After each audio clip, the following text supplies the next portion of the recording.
అది క్రీస్తు శకం 33వ సంవత్సరం.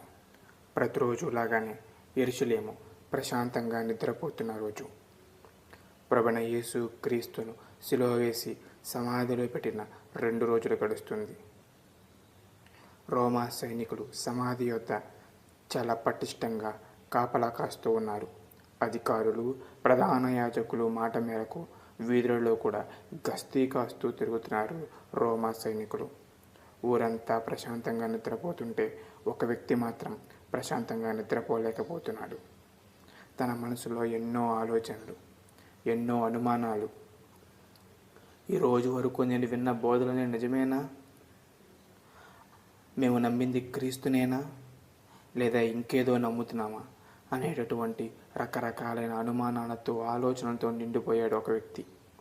మా ముందే ఎంతోమందిని స్వస్థపరిచాడు, అనేక మందికి ఆహారాన్ని పెట్టాడు. 3వ రోజున సమాధిలో నుంచి మళ్ళా తిరిగి లేస్తానని కూడా చెప్పాడు. కానీ నేను నమ్మలేకపోతున్నాను.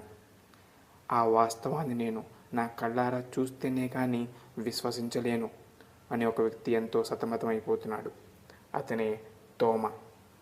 ఎలాగైనా సరే ఆయన సమాధిలో ఉన్నాడా లేదా తిరిగి లేచాడా అనేది నేను తెలుసుకోవాలని తన కళ్ళతో చూడ్డానికి తానే బయలుదేరాడు యెరూషలేము వీధుల్లోకి. అర్ధరాత్రి వేళ అతనిని ఎవరూ చూడకుండా జాగ్రత్త పడుతూ సంచరిస్తున్న అతనికి ఒక అద్భుతం ఎదురైంది. అదే దేవదూత. ఎక్కడికి వెళ్తున్నావు తోమా, ఇంత అర్ధరాత్రి వేళ? నేను యేసుక్రీస్తు యొక్క సమాధి వద్దకు వెళ్తున్నాను. ఆయన మృతుల్లో నుంచి తిరిగి లేస్తాడా లేదా నా కళ్ళ ద్వారా చూస్తేనే కానీ నేను నమ్మలేను అంటూ దూతకు జవాబు ఇచ్చాడు. దూత తనకు సహాయంగా ఉంటుందని నమ్మాడు. యెరూషలేము వీధుల్లో సంచరిస్తూ సమాధి యొద్దకు బయలుదేరాడు.